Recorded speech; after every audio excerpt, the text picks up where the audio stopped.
This podcast is a member of the Place to Be Nation family. Visit us at placetobenation.com, the only place to be in your pop culture world.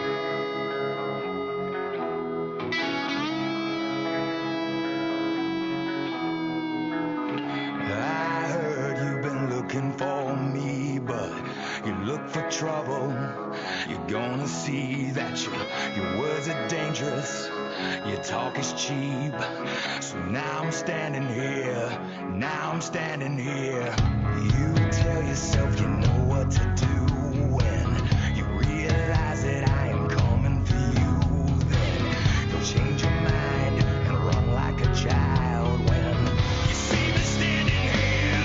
Now I'm standing here. Don't question my heart. Don't question the fire that burns inside. Place to Be Nation, welcome back to another episode of Extreme Resurrection. I'm James Gruenberg alongside my co-host Steve Riddle. Steve, how are you doing tonight? I'm doing good. Glad to be back here, going into some more deep dives of ECW. We are now post WrestleMania 23, so we're now moving forward towards Backlash. Yes, we are. And Steve, you know, when WrestleMania ends, to me, it's like the ball dropping for the new year of the professional wrestling world, you know? Like new storylines, you know, everyone hits the reset. It's like the Raw after WrestleMania is like the January 1st of the pro wrestling year, you know? Mm-hmm. Yeah, I mean, that's how I think a lot of people tend to view it, because and it makes sense. I mean, WrestleMania is the biggest show of the year. You figure everything, you know, has been building to that show, and then after it's over, you start now building to the next year. Yeah, and then, like, you know, just like hits the reset button. And I think after WrestleMania 23, we sort of get a reset, and we could use a reset for ECW going into 2007. Because, you know, 2006 wasn't really the best year for ECW on Sci-Fi here, you know, with the change of direction, Paul Heyman out and everything. But that's all behind us now, and it looks like that we're moving in the right direction going forward with the content on ECW. Mm-hmm. Yeah, it does seem like some stuff that we were talking about going into Mania is still kind of lingering, but there's going to be some new pieces added to them, so it kind of makes it feel fresher as opposed to just kind of stagnant. Yep. So this is ECW April 3rd, 2007. We are 2 days removed from WrestleMania 23, which took place on Sunday, April 1st. Steve, I didn't know where they were for this ECW show. It didn't come up, and I forgot to look it up too, so I really don't remember. Well, I have it up here via our good friends at the history of WWE.com. They were at the Allen County War Memorial in Fort Wayne, Indiana. Oh, okay. So there you go. They're live in Fort Wayne, Indiana. So, like I said, we're 2 days removed from WrestleMania 23, and Bobby Lashley was victorious at WrestleMania 23 in the Battle of the Billionaires. And we see here he comes to the ring and says that WrestleMania 23 was the biggest moment of his life. And he shows recap of Mr. McMahon being shaved bald, because that was the stipulation. If Bobby Lashley won, Vince McMahon would get his head shaved bald. If Bobby Lashley lost, Donald Trump would get his head shaved bald. So Bobby Lashley won, and Mr. McMahon is now bald. He also shows the Raw recap of that previous Monday Night Raw, where Mr. McMahon came out in a hat and said that no one would be able to see him bald except for those who attended WrestleMania 23. He would always be wearing the hat from now on. Lashley comes out on Monday Night Raw and exposes Mr. McMahon's head. Lashley says he is ready to face whatever Vince McMahon has in store for him. So a good little promo from from Bobby Lashley. He knows that this is not the end and that there are going to be repercussions for Bobby Lashley's actions in shaving of Mr. McMahon's head. Mm-hmm. Yeah, so like I said, kind of keeping this thing brewing here. So interesting fun fact is, and I vividly remember this because I remember watching it the day on that Monday, the day after WrestleMania.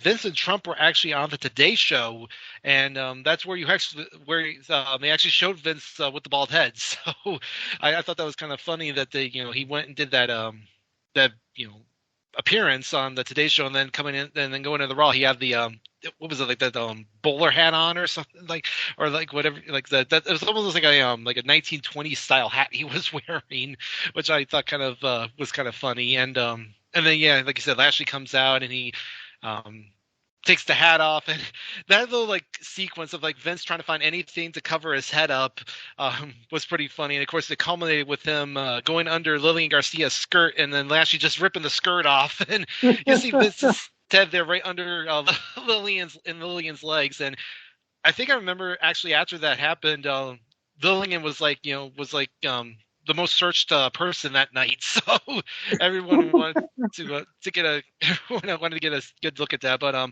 yeah, pretty basic stuff by Lashley. Now that the involvement with Trump is done, and obviously Austin's not going to be around any longer, or at least for now. They wanted to keep the kind of feud simmering, so Lashley's going to be able to be in charge of that. So I thought it was a good little promo from him. Yeah, and if you also recall on that Monday Night Raw, I believe that is when they had the rematch of John Cena versus Shawn Michaels, and it went I think 45 minutes or something. So that was the main event of the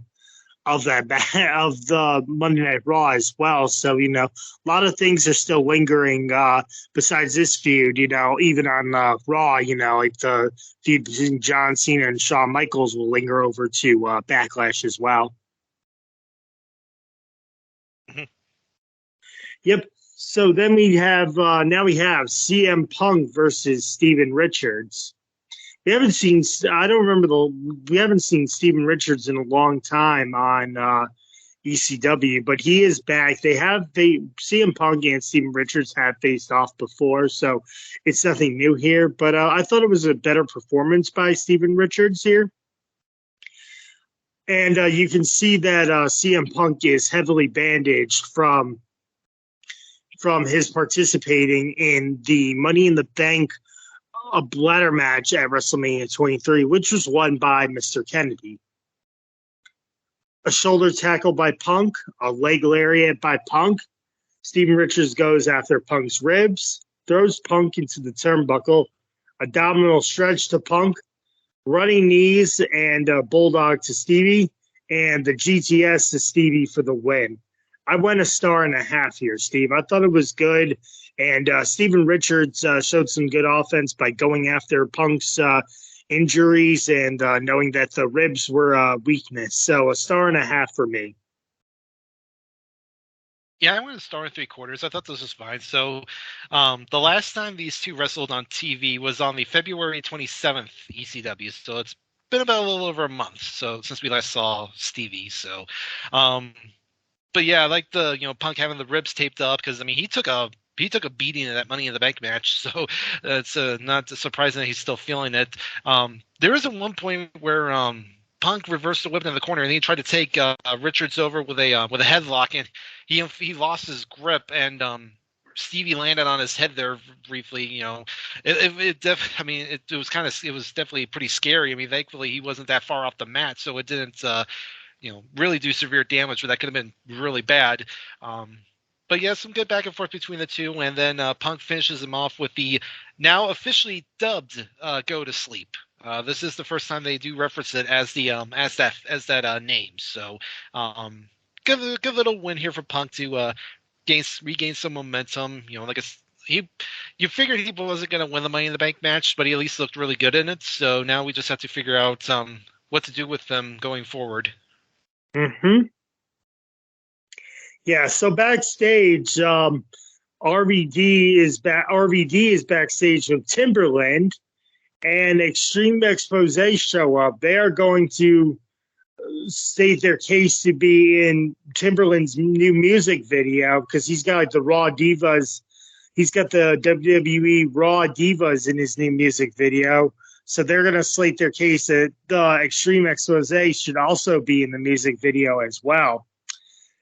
And Stryker and so then, Stryker and Marcus Corvan are backstage trying to convince Punk to join the new breed, but he's still uncertain if he's going to be in ECW original or if he is going to be in the new breed.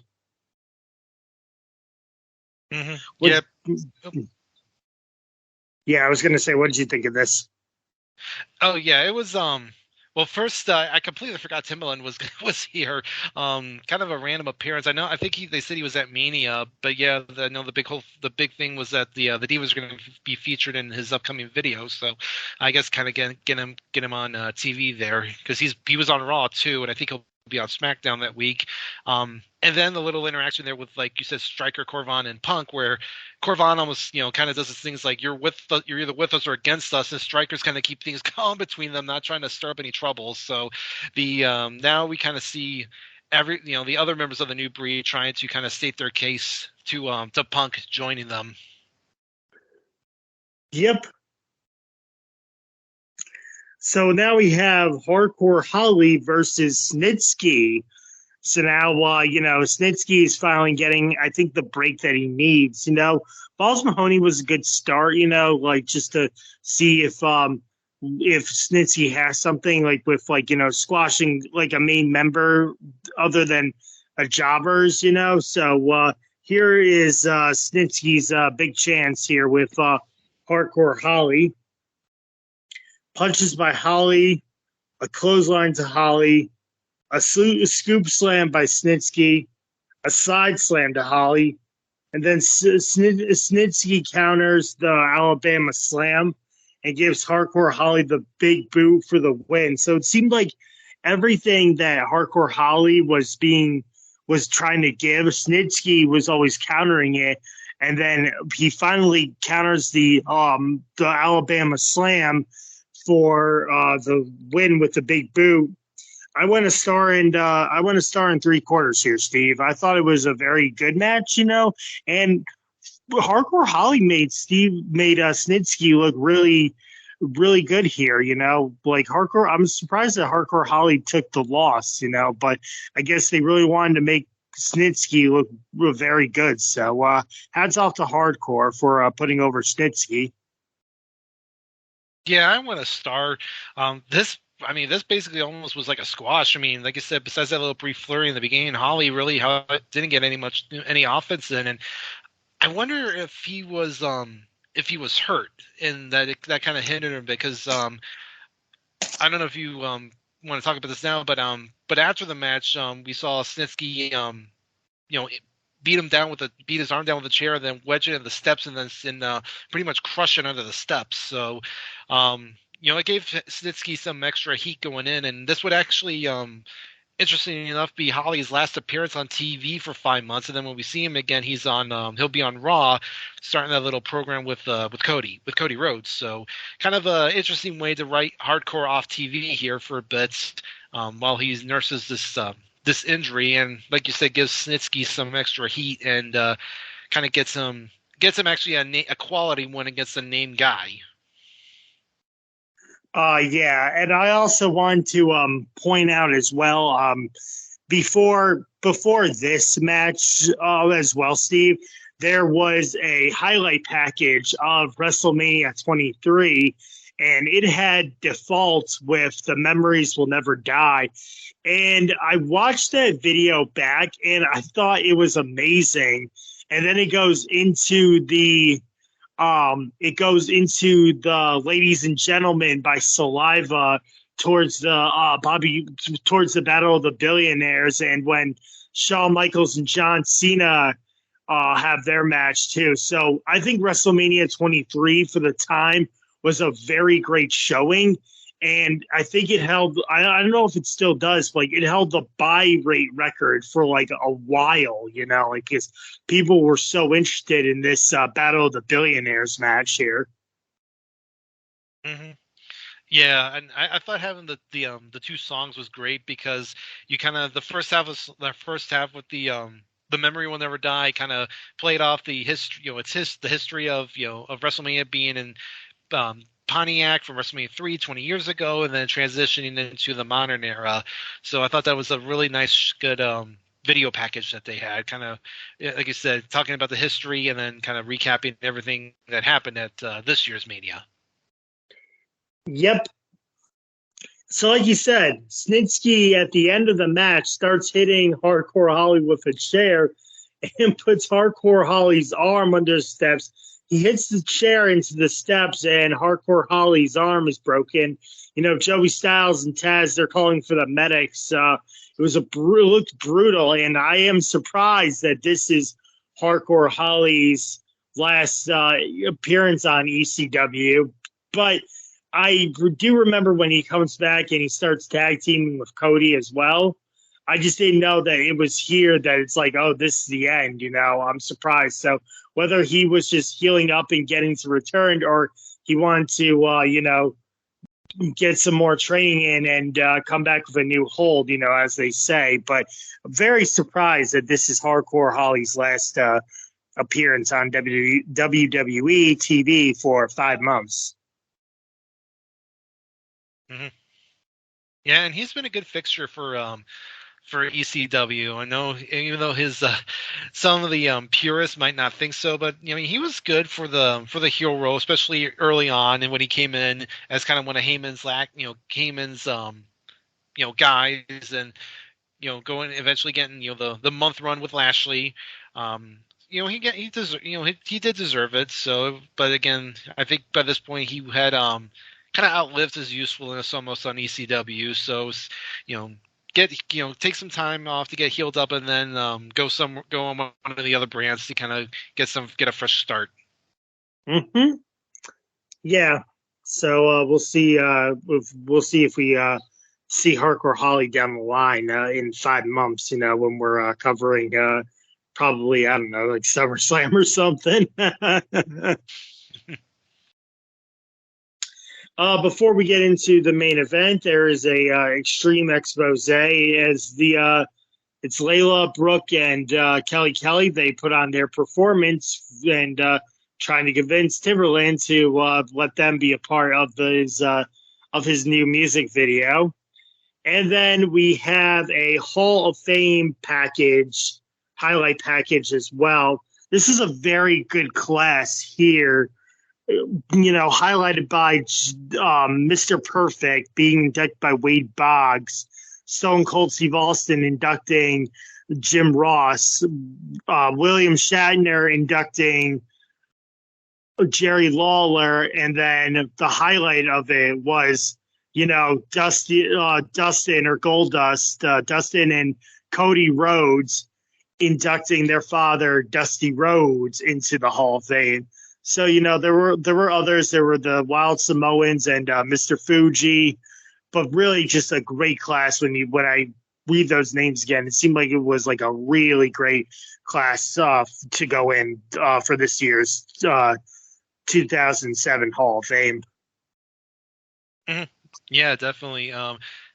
Just real quick, Extreme Expose, kind of one of the more tamer performances. If they were looking to kind of show off their skills to Timberland, not particularly their best outing to do so. But then, the Hall of Fame, kind of a sneaky loaded class there. I mean, just between Dusty, Perfect, Lawler, and even JR. I mean, that's 4 big names right out the bat, and then you add in you had the Sheik for the Detroit tie-in, you had the Wild Samoans, Nick Bockwinkel, who was big in that area, and Fuji, one of the long-term managers. I mean, that's kind of that's a sneaky loaded class that you don't hear a lot about. No, and like it seems like it's like that. It seems like it's like the cool high school class, or like the coolest kids section of the high school class,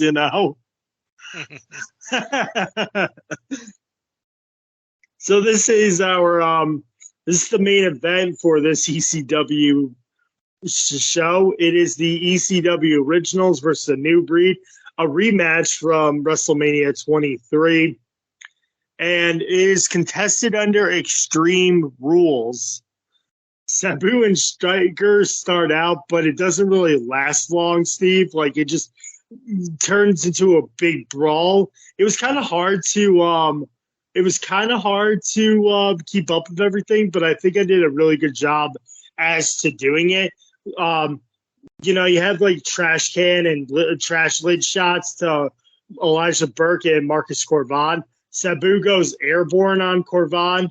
Dreamer goes head first into a chair. A trash can lid shots to Tommy and Sandman. A DDT to Striker and neck breaker to Burke. Rolling Thunder and a diving leg drop to Striker by Sabu and RVD. When I saw this, it looked a little like Striker did something, I think, like not disgusting, but like he did something weird. He started like spitting up like his saliva, and like I thought like he really got injured there. Like it looked like it hurt because like you see like spit like starting to come out of his mouth. And I was like, ew, that's nasty. But I was like, oh snap, this dude like got the wind knocked out of him, and you could see it. I don't know if you saw that, Steve, but like it looked like Striker really got the wind knocked out of him by that one. I don't think I noticed that, but it wouldn't surprise me. I mean, these guys were they were laying in some stiff shots here, so I wouldn't be surprised if that did happen. Yeah. So then we get a drop kick by Tommy to Elijah's face by a chair. He does like that baseball slide in the corner, and Elijah takes the brunt of it. The body blocker, I keep calling it the pounds, but a body blocker by Corvan to Sandman. Chair thrown into Thorne's face. A double diving move to Thorne.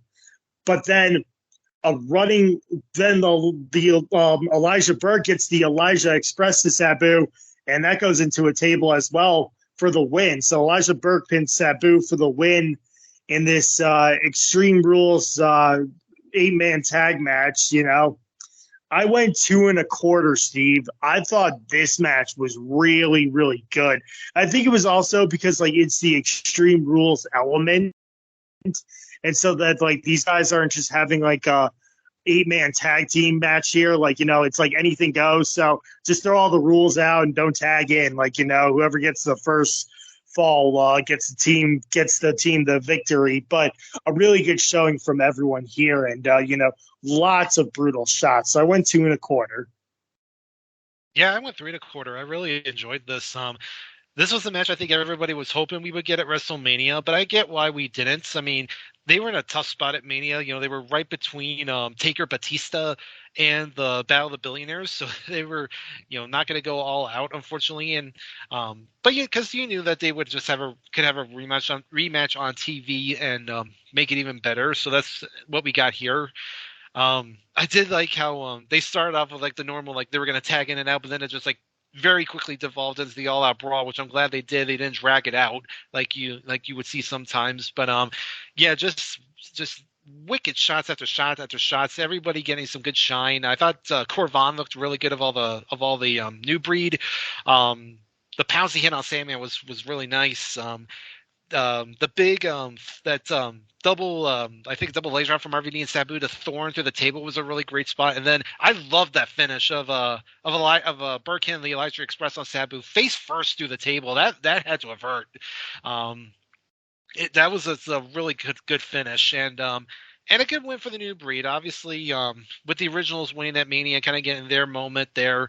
Since you knew at least Dreamer, Sandman, and Sabu would probably never be at WrestleMania again, this would be a good chance. This would be a good chance for the New Breed to get their win back, and you kind of figured this feud was going to was probably going to keep going a little bit, especially now, like we said, you got the added wild card now of where CM Punk is going to go. Yeah, and that's still up in the air. Is he going to be with the Originals, or is he going to be where they think he belongs because he's so young? Is he going to be with the New Breed, So it's still up in the air. And, what's next for Lashley and Mr. McMahon. We'll see where that goes. But a really great main event here, and like I said, Steve, the reset, didn't happen, but people are getting like a good spotlight, and the reset did sort of happen. Like, we still get the same feuds, but it seemed like coming off of WrestleMania that this show was better than some of the ECW that we have seen. But even the build to WrestleMania was good. But a nice start for ECW coming off of WrestleMania here. Mm-hmm. Yeah, definitely.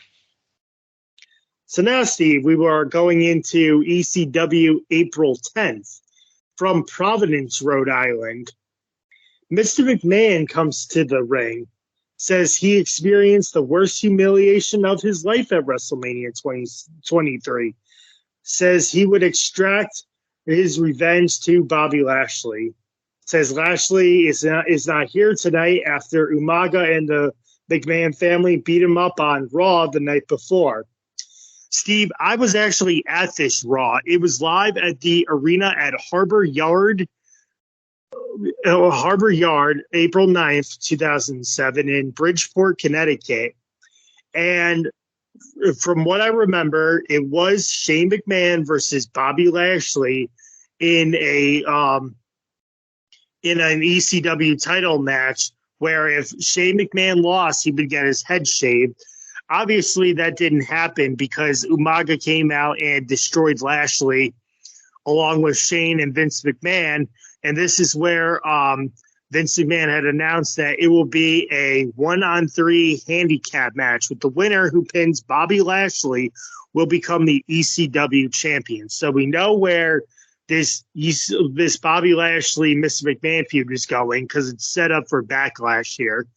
Also, on that Monday Night Raw, they also announced the main event of Backlash, where it would be Randy Orton versus Edge versus Shawn Michaels versus John Cena in a fatal four-way match for the WWE title as well at Backlash. So that was a fun Raw that I went to. Yeah, I mean, just kind of looking at it really quick, I forgot that that Mick Foley was at that episode, because he had with them this kid from the Make-A-Wish Foundation, who was like the honorary Raw GM that night, and they did the thing where like he was the one that made the announcement of the main event of Backlash, which I thought was pretty cool. But yeah, that beatdown that Lashley took by Umaga and the McMahons was nasty. I mean, he was bleeding, and it just looked really good, and built some extra heat for for Vince and Shane and Umaga. And like you said, setting up the match for them at Backlash. And you almost kind of think to yourself, it's like, are they actually going to go through with either Vince or Shane being the ECW champion? Because it's like, Vince is that kind of a guy that he would want one of the companies a company that he had once, financially supported in the 90s, and be their world champion. That's just, you figure that's the kind of guy he is.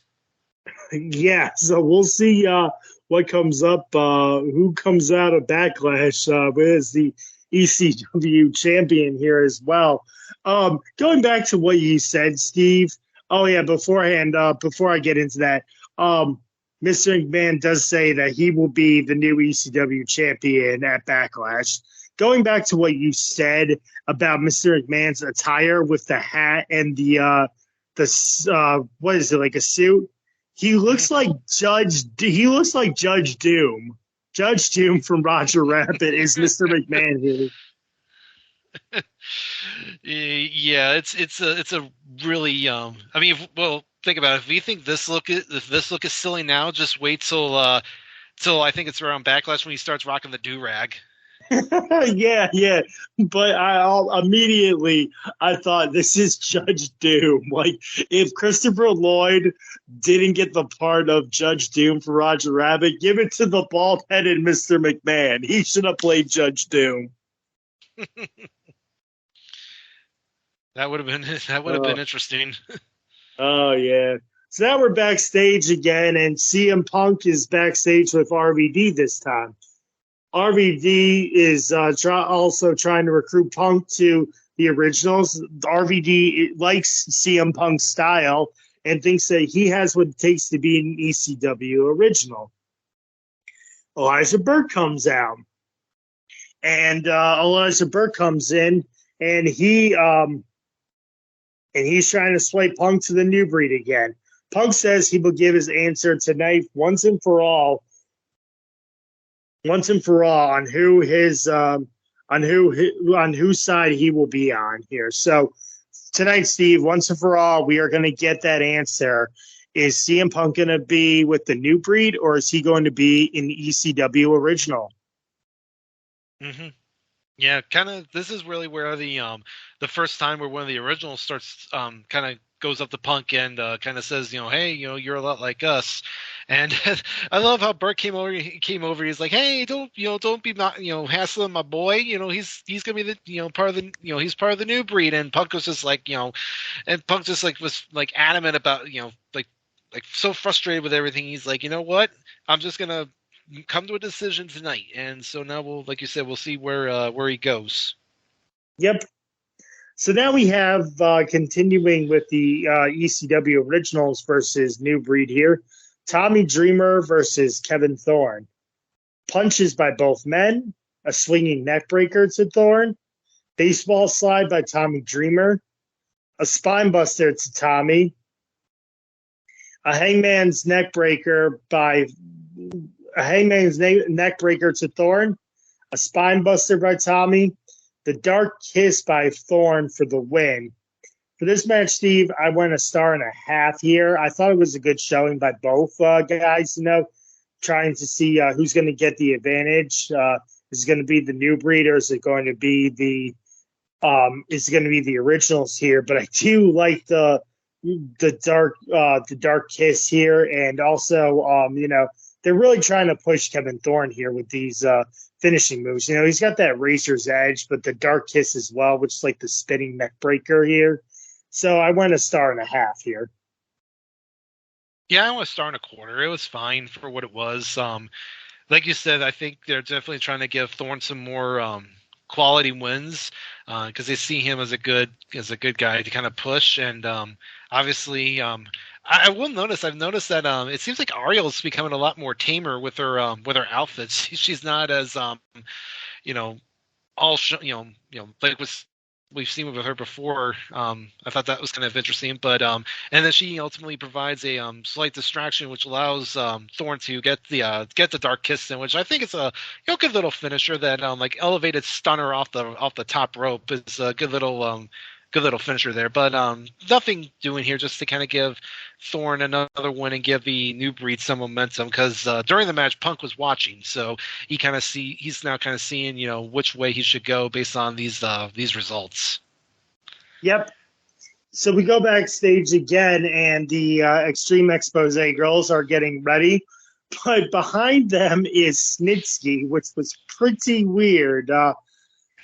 They're like all gasping, like they're like doing their makeup, and then I think it's Brooke who sees him in the mirror first, and she's like, turn around, and it's like Layla's like, hi, Snitsky, and so like they're afraid, and he just has like this look on for like no reason, like he's just like really, really creepy here. Yeah, this was weird. I don't know why they went this route with him. Like, I know like the whole point is like he's this big giant monster, but it's like, why is he so focused on Extreme Expose now? Like do we really have nothing, like no one else for him, that this is what he's being reduced to? Mm-hmm. Yeah, I guess so. So it's got to be weird. But then now we have Steven again, another a repeat of last week here. We have Steven Richards versus CM Punk. Max Striker comes out to scout CM Punk, but the Sandman also comes out as well. So we have our scouts here scouting Punk to see what he's all about, as Striker is representing the new breed and Sandman is representing the originals. Okay, so then we get a double underhook backbreaker by Punk. Punk missed the flying crossbody, running knee and bulldog to Stevie. Striker and Sandman are arguing on the outside, and Sandman accidentally hits Punk with the cane or the kendo stick, and then Stevie tries to cover, but Punk counters it into a roll up for the win. I went a star here, Steve. Not really that much from Steven Richards this time, except for after Sandman hits him with the cane, and then he tries to go for the cover. But really just a 1-star match here. But the real thing is who does Punk trust now that he thinks Sandman did it on purpose, that he hit him with the cane, and then Sandman is like, it was an accident. I swear it was an accident. I didn't mean to hit you. But CM Punk is, I think, having his little doubts on, what was that all about? Do you want me to join the originals or not, you know? Yeah, I want a 1.5 stars. Almost kind of the same match we saw last week. Just the only difference is a lot of the more focus now was on Striker and Sandman being at ringside, and I'm a little shocked that they didn't have Richards actually win, because if they really wanted to kind of push this angle further, and with this thing with Punk and which way he should go, I think it would have made sense for after Sandman hit him with a cane, that Richards rolls him up and actually pins him and wins. The fact that Punk kind of rolled through and won, I think hurt it a little bit, because again, like I said, if you want to kind of sow seeds of doubt for Punk, as if the originals really have his back, I think they should have had him lose here, thanks to the inadvertent interference from Sandman. So just something I was thinking about. But either way, Punk wins, gets another win, but now, like we said, he's really now not sure where he should go. Agree. I thought that Steven was going to get the win here, but I was surprised too. It was like, Steven going to get the win, and then Punk's going to be like, what the heck? But I agree with you that it does sort of seem like it hurts Punk, because I think now it's like, well, why did he have to win if they were trying to plant the seeds of, like, what's going on? Do you guys not want me in the originals or not? So I do agree with you that, like, it does hurt CM Punk here, Mm-hmm. So then we get another extreme expose, a little bit more, like Hachi Machi here. But then Snitsky comes out, and Layla is trapped in the ring with Snitsky. But she is saved by Balls Mahoney, who smacks Snitsky with a chair. But the chair does not even phase Snitsky here, as he just shakes it off and just gives Balls Mahoney the big boot here. Your thoughts, Steve? Yeah, they looked Extreme Expose definitely looked better this week than they did the previous week. But again, continuing this whole thing with Snitsky just randomly stalking them, and then of all people, but it's Balls Mahoney that makes a save. And yeah, that was he got on good with that chair shot, but Snitsky barely even flinched, and then he hit the big boot. So again, I don't know if it's gonna lead to anything, but it just seems really bizarre that it seems that they've kind of run out of things maybe for Snitsky, so now he's stalking Extreme Expose, and again, it's of all people, it's Balls Mahoney that has to make the save. Mm-hmm. Yeah, so seems like we're going a bit like we're taking a step back here with Snitsky. He had that good showing versus Hardcore Holly, and now it just seems that it's going backwards with him. He's going back to Balls Mahoney here. But I think if they wanted to, they could make him a monster for Mr. McMahon, perhaps, to try and take down Bobby Lashley, like put him in non-title matches with Lashley, because we know that the ECW title is going to be on the line against Mr. McMahon, Shane, and Umaga at Backlash. So maybe put him as a henchman and have him like try and destroy Bobby Lashley before Backlash here. Yeah, that would have been fine. I don't think they should have got rid of Umaga, I think he still works perfectly in that role. But I do agree, is like, why not give Snitsky an opportunity here against Lashley? Because I mean, I was just kind of checking back really quick. I mean, the last time Lashley was in a match on ECW was that cage match on February 27th, where he knocked the cage down on top of Umaga. And since then, he's been doing a lot more wrestling on actually, my apologies. I forgot he also fought on the 313 ECW. He fought Randy Orton in that match there. But it seems like Lashley is not really doing a whole lot in terms of wrestling on on ECW. He's been focused a lot more on Raw and SmackDown. So why not give him something here with Snitsky? Make Snitsky feel more important. I mean, because it seems like that's what they were building him up for. Yeah. And I mean, he took down Hardcore Holly already. So it's like, oh, I just took down the biggest, baddest extreme man here, So, like, give me somebody else. So we'll see what happens. So now for our main event, Steve, it is RVD versus Marcus Corvan. Corvan ducks the spinning heel kick, elbow to Van Dam's mouth, victory roll by RVD, a clothesline to RVD, a neckbreaker by Corvan, body scissors to Corvan for a 2 count, a release German suplex to RVD. And it does seem that Corvan is countering everything that RVD gives to him. So, it's really good showing for Corvan. He's catching everything that RVD is throwing at him, and he is countering it any way possible here. A spinning sidekick to Corvan, corkscrew leg drop by RVD, standing sidekick by RVD. Elijah Burke on the outside clotheslines and DDT Sabu to distract RVD. So then Corvan hits the body blocker on RVD for the win. I want to star in 3/4 here, Steve.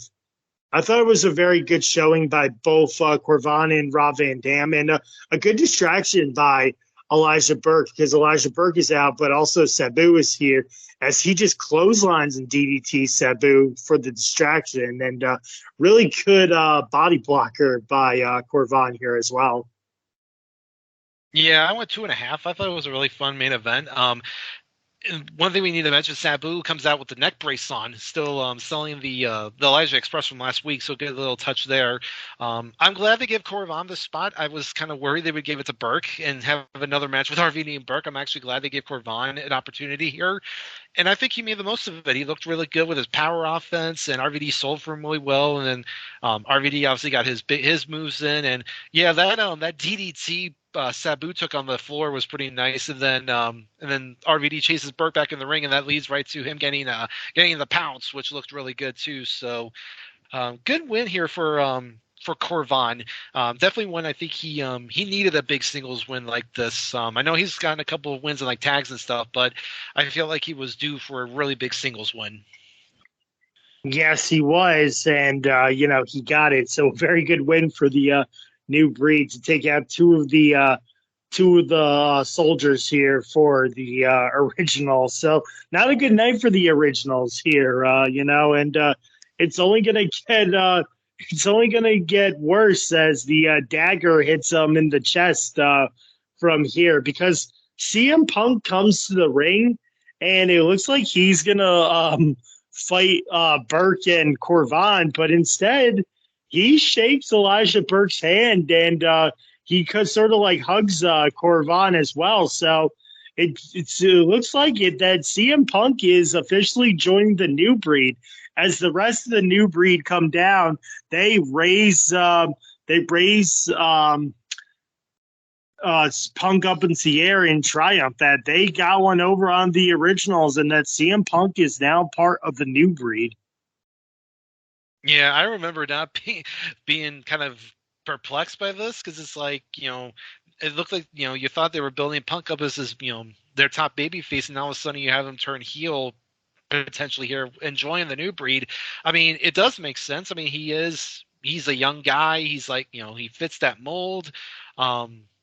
So I'll be interested to see how this kind of plays out in the coming weeks, because I know eventually where it leads to, but we'll see the road they take to get where they am going. But yeah, kind of a big shocker to close out the show here.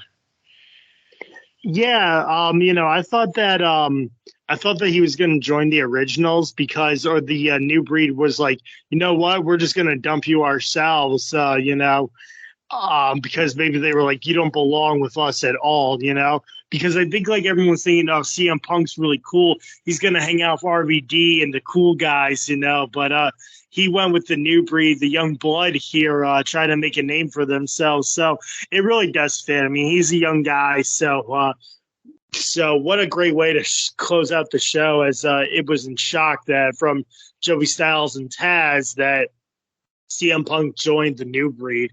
I have to ask Steve, like, imagine if Tess didn't get released. I think that Tess could have been a new breed player as well, Maybe. I mean, I feel like he was too much of a veteran to fit in that group. Plus, I don't think I wonder if he does get in, do you take anybody out? Do you take like Thorne or Corvan out so that Tess can be like the big muscle guy? It would have been an interesting fit. Again, I don't know if it would have really made a lot of sense, but it definitely would have been interesting to see what would be right now had Tess still stuck around. Yeah, but so that closes out the show. CM Punk joining the new breed here. So we'll see where that goes, and we'll also see what is going to transpire with Mr. McMahon and Bobby Lashley here as we are heading towards Backlash. Well, see, that's going to wrap up the ECW shows. But before we go, do you have anything that you want to plug and direct the listeners to? Yeah, well, you can usually find me over on the PTB Pop Experience. I am part of Pop Goes the Classics, where me, Andy, and Miranda are going through all the Disney animated films. Our most recent episode, we did Mulan, so next up will be Tarzan as we conclude the Disney Renaissance, so looking forward to that. Mickey Mount Rushmore I also do. Me, group of guys come on and we talk all sorts of different topics.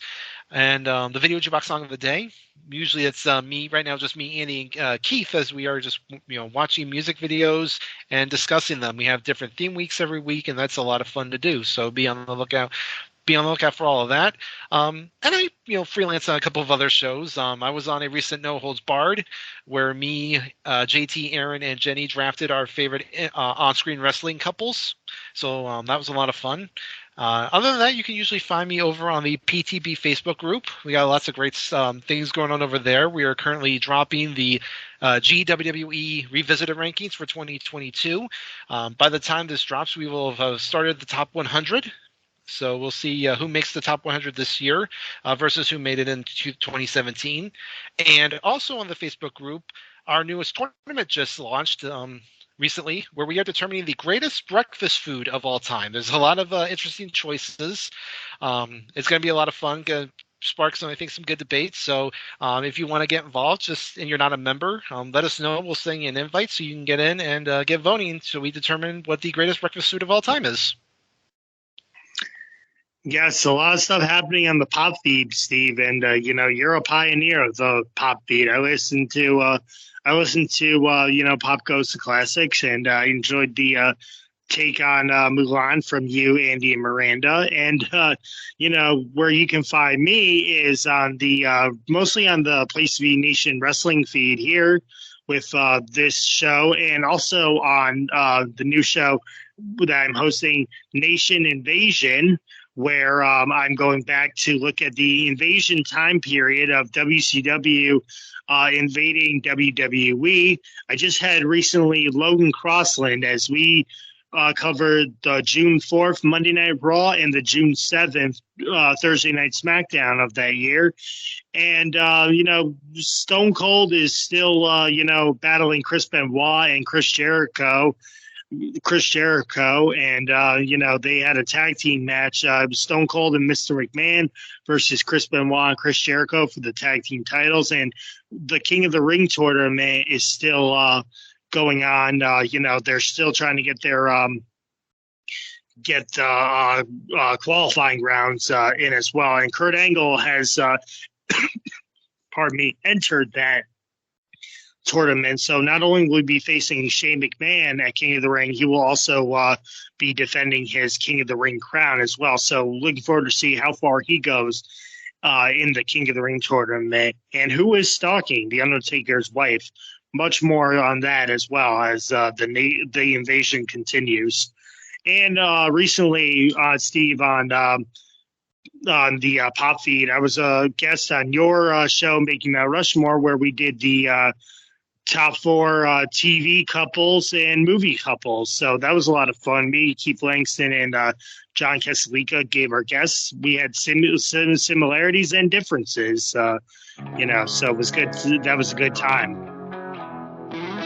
Yeah, definitely. Well, that's going to do it here for us on Extreme Resurrection. I'm James Gruenberg. He's Dave Riddle. We will see you next time. Stay extreme. I heard you've been looking for me, but you look for trouble. You're gonna see that your words are dangerous. Your talk is cheap. So now I'm standing here. You tell yourself you know what to do when you realize that I am coming for you. Then you'll change your mind and run like a child when you see me standing here. Now I'm standing here. Don't question my heart. Don't question the fire that burns inside.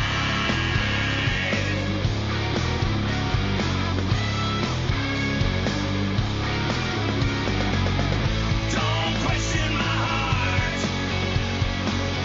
Don't question a heart prepared to fight. What?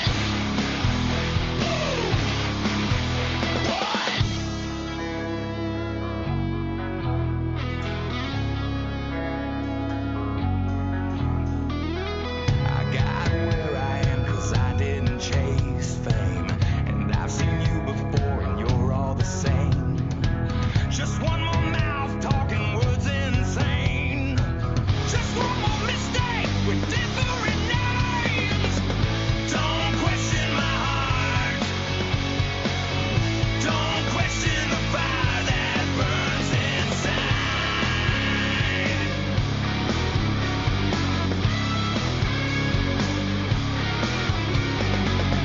Don't question my heart. Don't question a heart prepared to fight. What?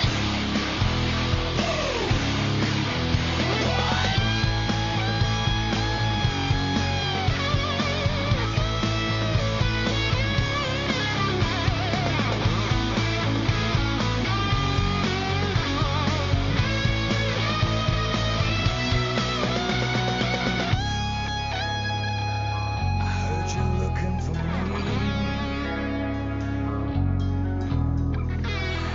I'm standing here, still standing here.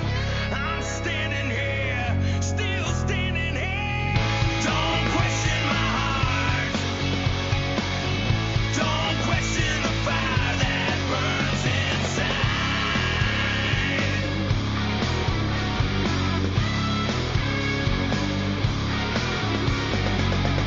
Don't question my heart. Don't question